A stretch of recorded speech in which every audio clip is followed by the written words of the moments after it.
Right. When Google moved from strings to things, the idea of things was that it would build an understanding of the world in a quasi-human manner, that it would try to understand the world as we do as humans and apply that understanding to ranking, to providing the solutions to its users when they're searching on Google.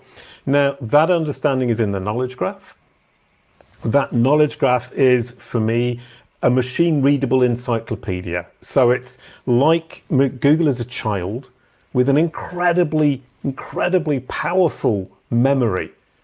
And it's trying to remember every single fact that it can understand. And it doesn't have a concept of notability. It doesn't care whether you're important or not important to the world around you. It just wants to understand who you are, what you do, who your audience is, and which other entities you have relationships with. Now, that then leads on to how do you fill that knowledge graph, Google's knowledge graph, with the information about yourself? Now, the answer is treat it like a child. Look at the knowledge graph as the child's understanding, and educate that child. So the child will look to you as the authoritative source, the parent, let's say, and you can explain to it clearly on your entity home, on your own website, what we'll call an entity home. It's where the entity lives, where the child will look for information from you, the entity itself, let's say the parent who is teaching it. It will look there, you can explain who you are, what you do, who your audience is, and all the other entities around you with whom you have relationships. And you're looking for those relationships for close, strong, long-lasting.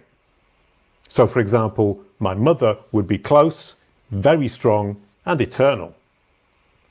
My wife would be close, strong, but not necessarily eternal. So not necessarily such long duration. So that idea is of a relationship incredibly important, is look for those relationships that you can hook onto, that the child already understands. Because if it's already understood who my mother is, it will be able to create that relationship. We remember things better when we can hook a new piece of information onto something we've already understood. And the more pieces of information, the new piece of information has relationships with, the easier it is for us to remember and to understand. That's how the child functions. So you explain this on your entity home to the child, then you point the child to the corroborative sources, or the people who will corroborate what it is you said. Now, for the child analogy, that would be the brother, the sister, the grandma, the head teacher, the policewoman, the baker. All of these people confirming what it is I have said. The child will build up a better understanding, a more solid understanding, and confidence in that understanding. And confidence is absolutely key once you have the understanding.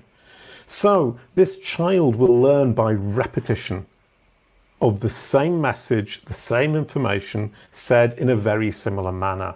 That is how you educate Google the child to understand you, put you in its massive memory that is the knowledge graph, the child that never forgets, so that it understands who you are, what you do, who your audience is, and by extension, when you will be a relevant source of solution for the problem that its user is presenting to it when they search on Google.